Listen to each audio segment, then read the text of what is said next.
Kung tatanungin tayo ng Diyos, anong hihilingin natin?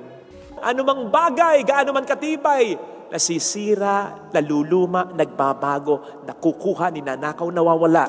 At ang tao, namamatay. At meron din naman tayong kanya-kanyang buhay. Mabuti kang tao, ang dami mong sakripisyo, o sige, mamatay ka ngayon, bumilang ka. Halimbawa ng 50 years, 70 years, 100 years, sinisigurado ko sa iyo, nakalimutan ka na ng inyong kaapo-apo. Ganon ang mundo. Sino o ano ang pinahalagahan ninyo sa buhay ninyo? Para ba dito, nakahanda tayong magsakripisyo? Kasi kung mahalaga talaga sa iyo, magsasakripisyo ka para dito. Kung oo ang sagot mo, siguraduhin mo muna na ito'y talagang mahalaga.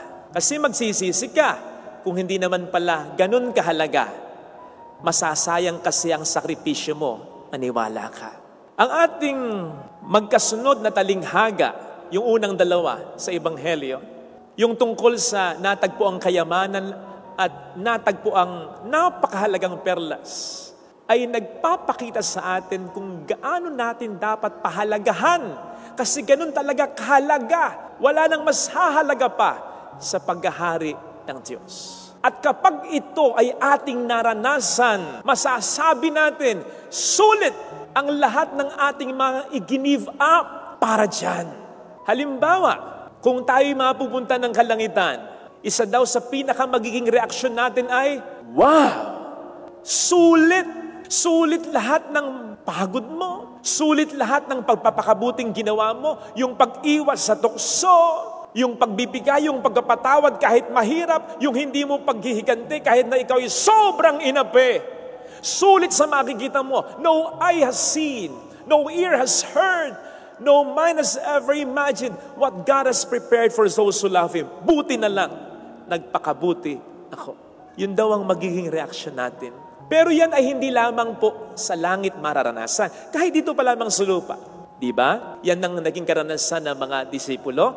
Iniwan nila ang lahat. Ang hanap buhay nila, ang kanilang tatay, mahal sa buhay para kay Kristo.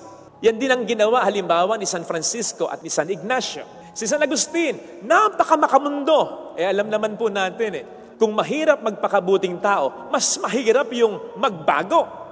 Kasi nakaangkla ka na sa pagkakasala. Ganon si San Agustin. Pero nang ma-in love sa Diyos, ano nangyari? Suddenly, totally nagbago. Halimbawa, si Santa Cecilia, katulad ni San Lorenzo Ruiz, nagbuwis ng buhay para kay Kristo. Pero bago makapagbuwis ng buhay, binigyan ng pagkakataon, isasalba namin ang buhay mo.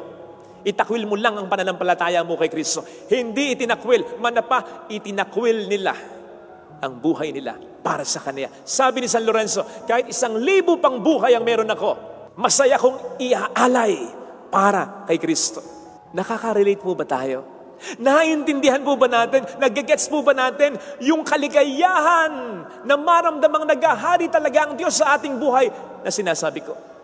Kapatid, kung hindi tayo makarelate kahit papaano, kung parang ang layo-layo sa realidad ng buhay mo, ng buhay ko, ng sinasabi ko, something is wrong with us.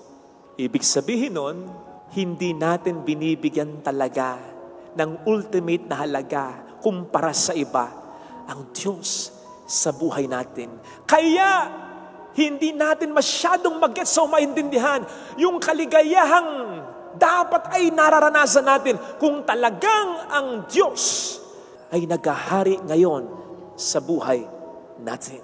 Testing. Ang ganda nung first reading. Sabi ng Diyos kay Solomon, Solomon, humiling ka, ibibigay ko. Mas matindi ito sa genie. Ang genie, di man totoo. Ito malupit. Ang Diyos na sa salita lang, may nangyayari na. Kung ikaw ang tatanungin ng Diyos, Fidel, Emily, Kevin, Cynthia, anong hinihiling mo? Tingnan po ninyo yung hiniling ni Solomon. Karunungan. Bakit? Gusto niyang hindi siya magkamali. Gusto niya na hindi siya mapalayo sa Diyos. Gusto niya na maging tama lagi ang kanyang pagpapasya. Kaya ginusto niya karunungan. Higit pa sa kayamanan. Higit pa sa haba ng kanyang buhay, higit pa sa kalusugan, higit pa sa kamatayan ng kanyang mga kaaway sapagkat noon ay uso ang sakupan o digmaan. Ikaw, ako, kung tatanungin tayo ng Diyos, anong hihilingin natin? Karunungan? Ayaw mo ng kayamanan? Ayaw mo ng kalusugan? Health is wealth. At ayaw mong mamatay yung iyong kinaiinisan?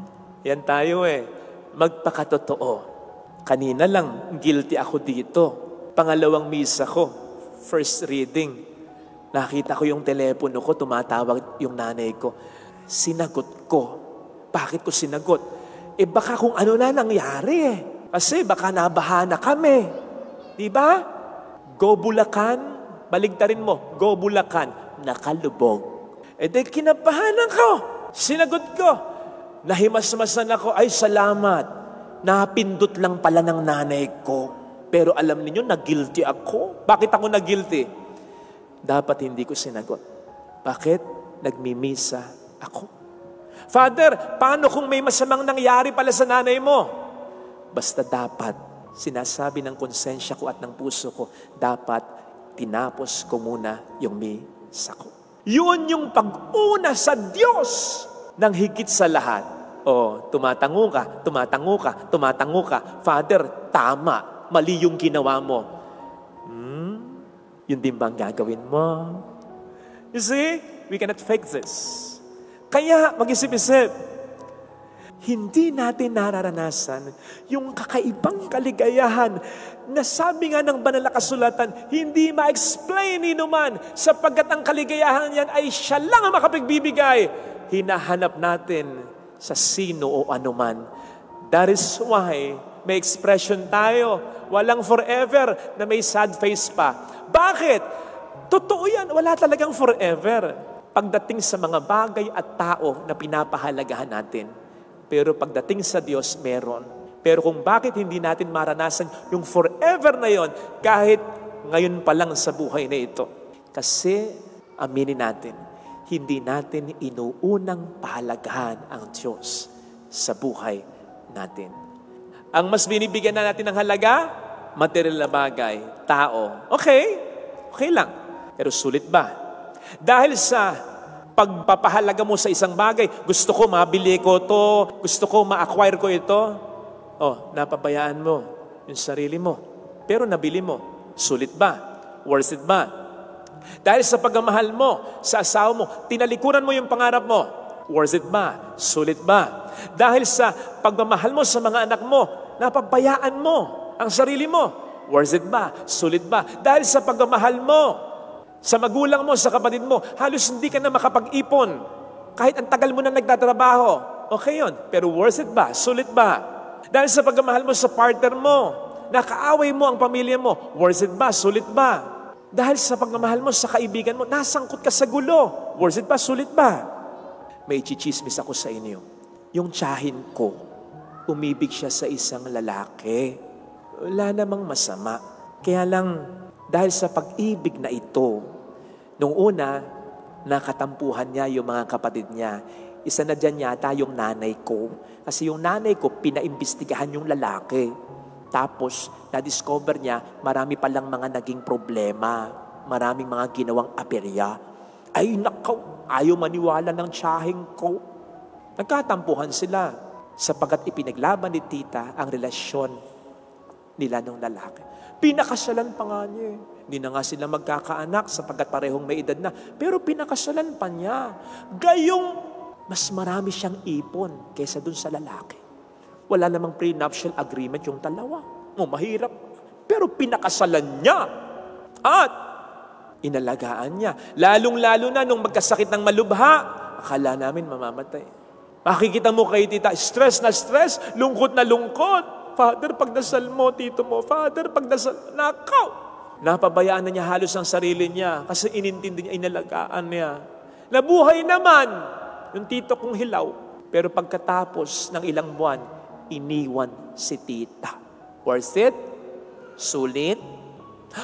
Nung isang araw, group chat namin magpipinsan, kasama doon si tita at iba pa naming mga tita, kasama doon si mama. Napag-usapan si Joel, yung isa naming pinsan, mahilig pala sa hayop. Kulang na nga lang daw, pwedeng magtayo ng zoo, sabi ni Ate Jack, na kapatid ni Joel. So nag-comment si Tita, yung chinichismis ko sa inyo. Sabi ni Tita, si Joel mahilig pala sa hayop. Sumagot si Kuya Junjun, kapatid din ni Joel, oo Tita, mahilig sa hayop. Like you, nag-alaga ka ng ulupong.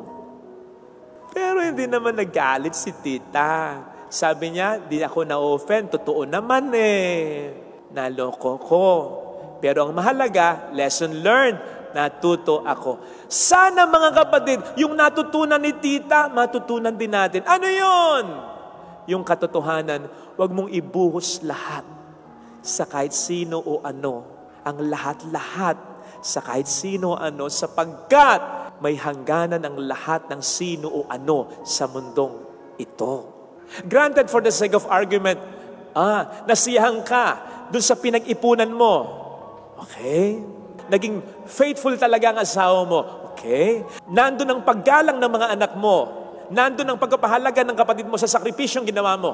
Okay?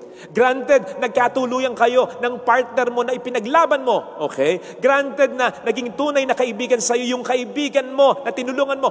Okay? Pero ang tanong, may forever ba talaga sa mga ito?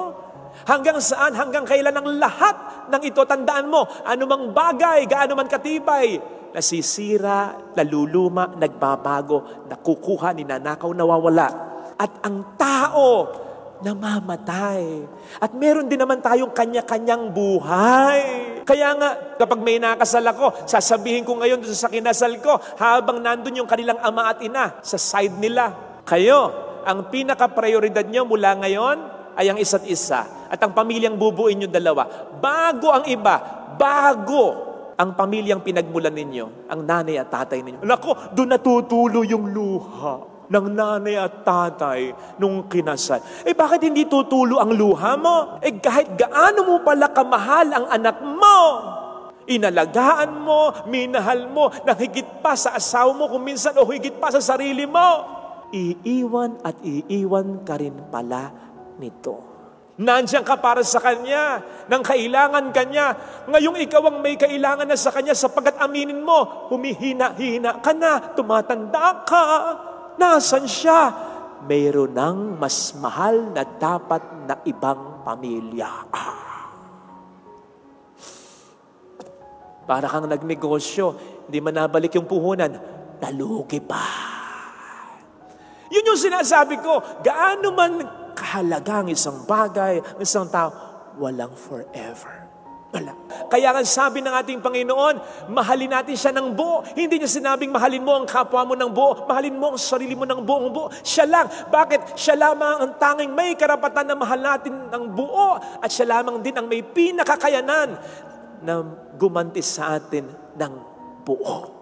Sa Kanyang ating mga sakripisyo, ang ating pagpapahalaga ay hindi masasayang. Come to think of it, yung ginusto mong makuhang bagay na pinag-ipunan mo, ano na? Hanggang ngayon, na-enjoy mo? Hanggang ngayon, natutuwa ka? Maganda nga kung minsan mapunta ka sa junk shop Mas maganda kung ang junk shop ay katulad ng mga junk shop sa Amerika. Makikita mo, mga kotse yun, mga appliances. Sigurado ko, minsan, yun ang pinagtuunan ng pansin ng isang tao. Yun ang naging focus niya. Baka napag-awayan pa nila ng miss. Baka dahil dun sa bagay na yun, nakapagnakaw pa siya, gumawa pa siya ng hindi maganda. O ano na, nasa junk shop, luma na.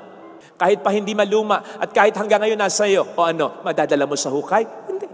Sa mahal sa buhay, o sige, masasamahan ka ng mahal mo sa hukay? Hindi. Mamamatay ka o mamamatay siya. At kahit gaano ka kabuti, pwede kang mamatay ngayon o ako. Yung tunay na nagmamahal sa atin, baka araw-araw matulog pa sa sementeryo. Pero, hintay ka lang. Pagka malulungkot talagang ang buhay ay ganyan. Pagkalipas ng ilang taon, didistansya na rin yan. Baka nga kundas, magmintis pa na ikaw ay puntahan. Mabuti kang tao, ang dami mong sakripisyo, o sige, mamatay ka ngayon, bumilang ka, halimbawa ng 50 years, 70 years, 100 years, sinisigurado ko sa iyo, nakalimutan ka na ng inyong kaapo-apo. Ganon ang mundo. Hindi ko sinasabing huwag pahalagahan ang relasyon, lalong-lalo na sa pamilya. Kilala niyo ako, kapag nagsesermon ako, laging ang focus ko ay pamilya. Pero higit sa pamilya, higit sa anuman, huwag mong pababayaan ang relasyon mo sa buong may kapal. Siya lang talaga ang hindi magsasayang sa iyong mga ginawang kabutihan. Ano ang sabi ng ating Panginoon sa Mateo 10:42? Kahit magbigay ka, isang basong tubig na malamig, gagantimpalaan ko. Isipin mo yon. Yung mga tao sa buhay mo, napakalaki ng sakripisyo mo, hindi nalalasahan yung binigay mo, hindi na-appreciate. Pero ang Panginoon, kahit isang basong tubig, alam na alam niya. Pinahalagahan niya. Tinatandaan niya. Yun pa kayang kabutihang ginawa mo na maraming luha, pawis, dugo ang pumatak sa'yo. Lalong hindi niya makakalimutan ito. Kaya nga sa araw ng paghukom, katulad ng sinasabi rin ng ating Ebanghelyo ngayon, latter part, alam niya kung anong isda ang maganda, alam niya kung anong isda yung kukunin niya, alam niya rin yung walang kwenta. Hindi mo alam, hindi ko alam kung sino talagang mabubuting tao, mabubuting ama, mabubuting asawa, mabubuting magulang sa atin. Hindi mo alam yan, hindi mo alam yan. Pero darating ang pagkakataon, ang Diyos, He knows His own. Alam niya kung sino ang mabuting tao sa atin talaga. Hindi mo kinakailangan sabihin sa Panginoon kapag nandyan na siya, kapag dumating siya ngayon, Lord, mabuti ako, mabuting magulang ako, mabuting anak ako, kunin mo ako, iligtas. Hindi mo kailangan sabihin yun. Alam ng Panginoon, He knows His own. Alam niyang mabuting tao ka. Kaya mo lang naman sasabihin yon at assert pa mo minsan, mabuting tao ko. Kasi kung minsan, hindi maiwasan. Pati ikaw nagdududa kung mabuting tao ka bang talaga. Don't get me wrong. Hindi ko sinasabing nagdududa ka kung mabuting tao ka bang talaga dahil marami kang pagkakasala. Hindi doon. Kung minsan nagdududa ka kung mabuti ka nga naman talaga. Kasi sa kabila ng kabutihan mo, nagtaksil pa rin yung asawa mo. Sa kabila ng kabutihan mo, kinalimutan ka pa rin ng anak mo. Sa kabila ng kabutihan mo, nilapastangan ka pa rin ng kapatid mo. Kaya kung minsan, ikaw na mismo ang nagdududa, mabuting tao ba ako? Bakit ginanon ako ng taong dapat ay unang-unang nakaka-appreciate ng kabutihang ginawa ko, ng sakripisyo ko? When that time comes na magdududa ka, either here on earth o pagharap mo sa Diyos, magmamatay ka. Sinisigurado ko sa iyo, ang Diyos ang magsasabi sa iyo, Son, daughter, my child, you may not be perfect. Pwedeng hindi ka perfect na asawa, hindi ka perfect na anak, hindi ka perfect na magulang, hindi ka perfect na kapatid, pero alam ko ang sakripisyong binigay mo sa pamilya mo. Mabuting tao ka. Ako ang nagsasabi sa iyo. At kung hindi yan nila nakita, ako kitang-kita ko. Ako ang magagantimpala sa iyo. Kapatid, huwag kang mapagod maging mabuti. Sulit ang pagiging mabuti. Ito sana ang hilingin nating biyaya sa banal na pagdiriwang na ito.